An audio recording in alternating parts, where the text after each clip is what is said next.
안녕하세요. 주식공부입니다. 오늘은 재테크 고수의 재개발 필살기라는 내용에 대해서 이야기해 보겠습니다. 이번 주에 제가 읽은 책이요. 책으로 시작하는 부동산 공부, 그 다음에 영끌은 늦었고 청약이 답이다. 그 다음에 직장인 부동산 투자 오늘부터 1일. 이 책이 여태까지 본 부동산 책 중에 제일 좋았습니다. 직장인 부동산 투자 오늘부터 1일. 그 다음에 공매 투자 지금이 기회다. 그 다음에 친절한 고수의 로또 재개발 이라는 책을 지금 이제 마지막으로 읽고 있는데요.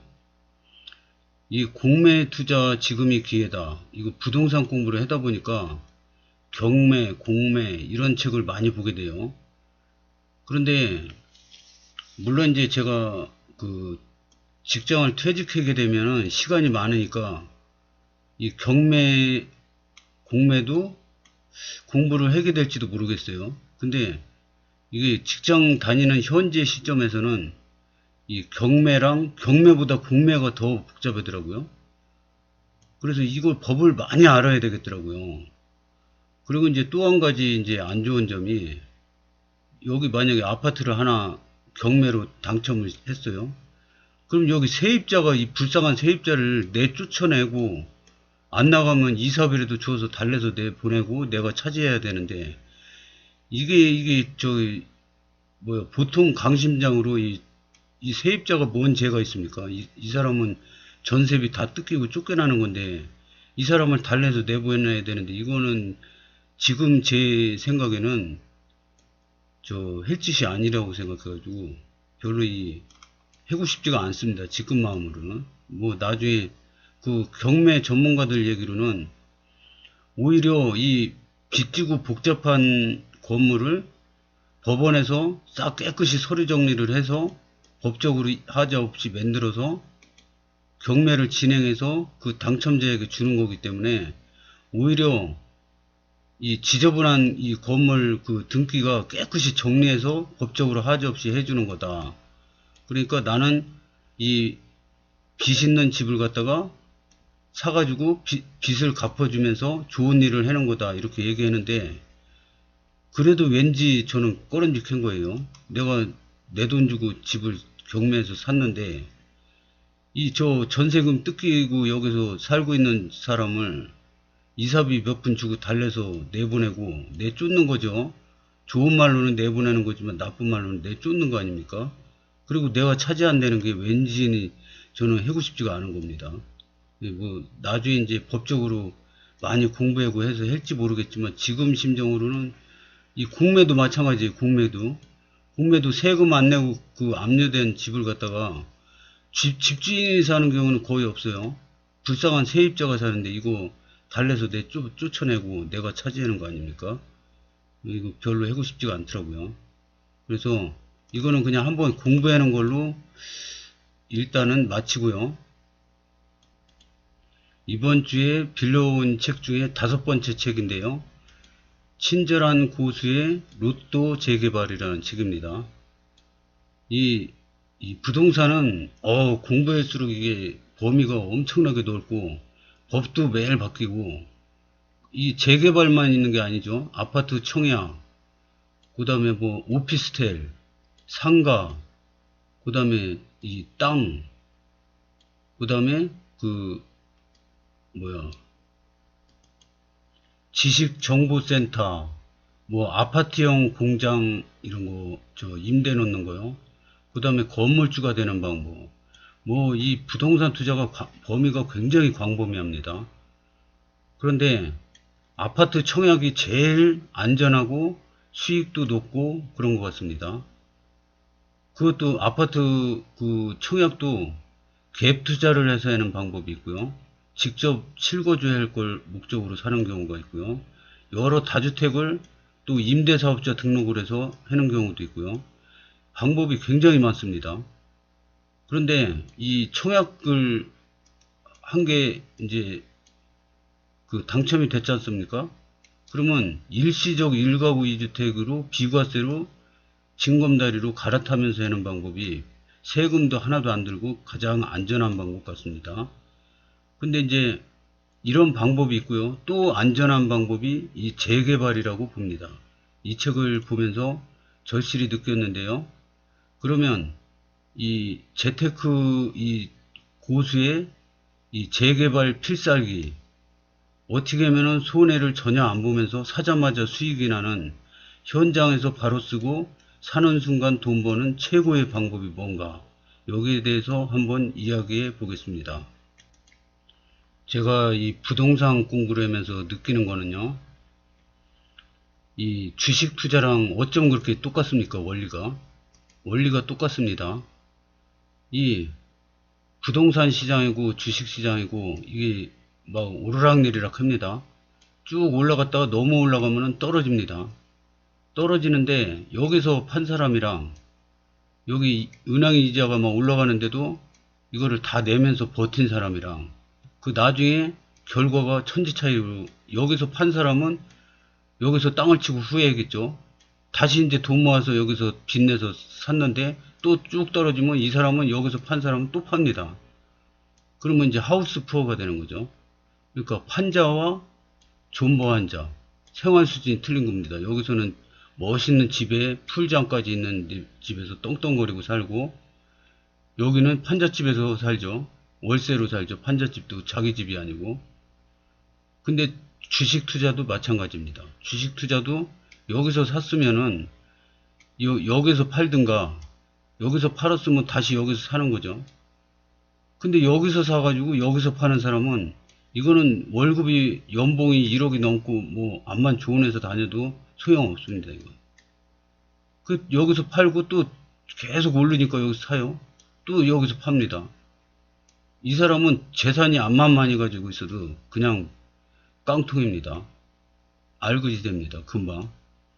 그러니까 이 부동산이나 이 주식 투자나 원리가 똑같다는 거를 제가 느끼면서, 나도 조금만 공부하면 되겠구나, 이런 그 가능성을 느껴봅니다. 이 책에서는 재테크 고수의 필살기는 뭡니까? 필히 살아남는 기술이라 이거죠. 간단하게 얘기해서 필살기. 보상마진 6가지 필살기를 이 책에서 나오는데요. 이 보상마진이라는 게 그 워렌 버핏의 스승님이 얘기한, 벤자민 그레이엄이라는 그 스승님이 얘기한 안전마진하고 비슷한 개념입니다. 이 워렌 버핏의 스승님 벤자민 그레이엄은 이 주식이 있는데요. 주식 한 주당 만약에 삼성전자가 있다고 쳐요. 삼성전자가 있으면 삼성전자를 지금 회사를 정리하고 청산을 하면은 한 주당 청산 가치가 10,000원이라고 그래요. 10,000원인데 현재 주식이 5,000원이라 이겁니다. 그러면 PBR이라고 그래요. 그거고 PBR. PBR이 0.5가 됩니다. 1이면은 10,000원이에요. 청산 가치가 10,000원인데 현재 주가가 10,000원이면은 PBR이 1입니다. 근데 PBR 0.5면은 5,000원이에요. 그러니까 워렌 버핏 스승님은 청산해도 10,000원인데 지금 현재 주가가 5,000원이다. 회사는 망할 염려가 없고 튼튼하고 돈도 잘 번다. 그러면 이 안전마진이 5,000원이 있다고 봅니다. 그래서 이렇게 안전마진이 많이 있는 주식을 선호했습니다. 그래서 사놓고 10,000원 될 때까지 그냥 기다리는 거예요. 종합지수가 폭락을 해도 말든 기다렸다 10,000원 되면 팝니다. 또 그러면 따블이죠. 5,000원에 사서 10,000원에 파니까 따블이죠. 더 올라간든지 말든지 그냥 여기서 팝니다. 또 다른 거 찾아가지고 합니다. 이게 안전마진을 확보해서 안전하게 투자하는 방법이었거든요. 근데 이 재테크 고수 이 책에서 쓴 사람도 보상마진이라는 조금 틀린 말을 쓰는데 원리는 똑같습니다. 그래서 이 아파트가 5억 원짜리가 있어요. 근데 옛날에는 2억 원이었을 거 아닙니까? 그러면 내가 과거로 돌아가서 2억 원일 때 산다면 얼마나 좋을까? 근데 그런 방법이 재개발 투자라 이거죠. 왜 그러냐? 이 옆에 아파트가 5억 원이에요, 현재 시세가. 근데 이 빌라 이제 다 쓰러져 가는 빌라가 있는데 이거는 2억 원인데 재개발 지역으로 됐어요. 그러면 이제 이걸 다 때려 부시고 재개발해서 아파트가 올라가면은 조합 부담금이 1억 원이랍니다. 그러면은 2억 원에 사서 플러스 조합 부담금 1억 원을 내면 3억 원이지 않습니까? 근데 다 지면은 이 A 아파트도 5억 원, 요 B 아파트도 5억 원이죠. 그러면 2억 원을 그냥 버는 거죠. 그러니까 과거로 돌아가는 그런 효과가 있다 이런 얘기입니다. 그래서 이 5억 원 아파트를 그냥 사지 말고 이 빌라 옆에 재개발 아파트를 2억 원에 반값도 안 되는 가격에 싸게 사라 이거죠. 그러면 그 보상 마진이 있는데 그 6가지 보상 마진 중에 첫 번째가 기본 마진. 기본 마진이 뭐냐? 아파트가 5억 원인데 2억 원짜리를 사면 저 분담금 1억 원을 내면 3억 원인데 2억 원을 번다 이거죠. 그게 2억 원이 기본 마진입니다. 기본 마진이 보이지 않습니까? 내 눈으로. 옆에 바로 같은 조건의 아파트가 5억 원인데 2억 원에 사니까 분담금 1억 원 내고 2억 원의 기본 마진이 보인단 말입니다. 이럴 때 산다 이거죠. 기본 마진이 아예 이거 5억 원인데 여기가 재개발인데 4억 원에 팔려요. 분담금 1억 원 내요. 그럼 남는 게 없는데 이거 뭐로 삽니까? 그러다가 재개발 안 되면 더 손해인데. 그러니까 이 기본 마진이 있는 곳에 투자를 해라 이런 얘기입니다. 그래서 이 재테크 고수가 얘기하는 6가지 필살기는 이 재개발 투자가 아니래도 일반 그 아파트 청약을 하건 아파트를 사건 어떠한 부동산을 매매하거나 팔 때 이거는 다 공통적으로 중요한 사항이기 때문에 이거 책 소개를 다 할 수는 없고 이 간단하고 중요한 사항 이 필살기 6가지를 소개해 드리겠습니다. 두 번째 마진은 입지 마진입니다. 입지 마진. 그러면 요 A 아파트가 5년 차가 되고 500세대예요. 근데 요 새로 이 2억 원에 산 이 재개발 아파트는 아니 재개발 빌라는 2억 원에 샀지 않습니까? 근데 이게 다 져지면은 5억 원이 될 걸로 예상을 해요. 근데 여기 보면은 여기는 아무것도 없는데 여기는 바로 지하철역이 있어요. 그 다음에 여기 초등학교도 있네. 그러면 역세권 초품화예요. 그러면 이게 입지가 여기가 훨씬 좋지 않습니까? 여기보다. 그러면 입지가 좋은 거를 10%를 쳐준대요.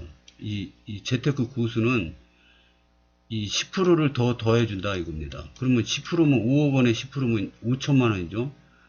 그러면 이 똑같은 조건에 사면은 2억 원을 버는데 초등학교랑 지하철이 있으면 10%를 더 쳐준다 이겁니다. 나중에 다 지고 나서 10%더 쳐줄 수도 있는데 일단은 보상 마진을 10%만 계산한다 이거죠. 그럼 여긴 다 지면 5억 원인데 여기는 5억 5천 원이 된다는 거죠. 5억 5천. 그 다음에 3번은 연식 마진입니다. 연식 마진. 이거는 지금 5년차 아파트예요. 근데 이거는 5년 있다가 신축으로 아파트 단지가 생겨요. 그럼 이거는 10년 차가 되는데 이거는 신축이에요. 그러면 이거를 계산을 할 때 이게 통상적으로 신축 아파트가 주변에 부족할 때는 2%를 쳐준답니다. 연간 2%. 근데 아파트 신축 아파트가 주변에 많이 있을 때는 1%만 쳐준답니다. 근데 이제 물가 상승률 뭐 콘크리트 뭐 철근값 인건비 상승 뭐 이런 걸 다 따져가지고 통상적으로 1.5%를 준답니다. 1.5%. 그럼 10년이면 15%죠. 1년에 1.5%인데 10년 차이가 나지 않습니까? 요 5년 차인데 5년 있다가 이게 다 지니까 이게 10년이 되죠. 그럼 이건 신축 아파트고 이거는 10년 된 아파트예요. 그러면 이게 연간 1.5%씩 10년을 치면 15%가 됩니다. 그러면 얼마예요? 10%가 5천만 원이니까 7,500만 원이죠. 7,500만 원을 여기 더해 준답니다. 그러면 그 보상 마진이 처음에 입지 마진 5천만 원에다가 그러니까 만약에 이 입지 초등학교 지하철이 없으면은 입지 마진은 없는 겁니다. 있을 때를 얘기하는 거예요. 그리고 신축은 이게 10년 됐는데 이거는 신축이니까 이거는 무조건 들어가는 거죠. 7,500만원 플러스가 됩니다. 그 다음에 네 번째 마진은 여기 A 아파트는 5년차 500세대입니다. 근데 B 아파트는 2000세대예요. 그러면은 이거를 갖다가 네 번째 마진은 세대수 마진이라고 봅니다. 세대수가 많으면 여기는 아무것도 없어요. 커뮤니티가. 여기는 뭐 실내 스포츠, 실내 수영장, 뭐 걷다가 저기 어린이 도서관, 뭐 이런 거 여러 가지 그 독서실, 사우나 뭐 이런 게 많지 않습니까? 헬스클럽 이런 게 많이 들어서지 않습니까? 이거를 갖다가 집값 상승분에 보태집니다. 그래서 세대수 마진도 10%를 본답니다. 10%. 물론 이게 여기 500세대인데 여기는 300세대예요. 그럼 오히려 마이너스가 되는 거죠. 마이너스 10%가 되는 거죠. 똑같이 500세대예요. 그럼 이건 없는 거죠. 세대수 마진은 없는 겁니다. 좋을 때만 플러스 해준다 이거죠. 그 다음에 다섯 번째는 브랜드 마진. 브랜드 마진도 10%를 쳐준답니다.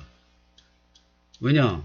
이름 없는 아파트보다 아파트를 팔 때는, 그러니까 다른 사람도 살 때 브랜드를 본다 이거죠. 같은 값이면은 이름 없는 브랜드보다 이름 있는 그 1등급 브랜드를 더 우선으로 살라고 그런다 이거죠.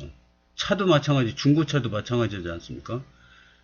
기아차, 현대차 있으면 중고차 살 때 현대차가 훨씬 비쌉니다. 그런 게 있습니다. 그 다음에 여섯 번째 마지막이 기타 마진. 기타 마진은 새로 짓는 아파트에 임대 아파트가 많으면 나쁘겠죠. 임대 아파트, 임대주택 비율, 그 다음에 건폐율. 건폐율이라는 건 뭐냐면 여기는 건폐율이 50%예요. 50%면 뭐냐면 땅이 100평인데 건물 진 게 50평이라는 거예요. 그러면 반이 건물이에요. 그러면 빡빡해져. 이 건물 사이도 좁고. 근데 이 새로운 아파트는 3군 브랜드 이거는 5년차 500세대인데 이거는 1군 브랜드의 2000세대의 건폐율이 10%입니다.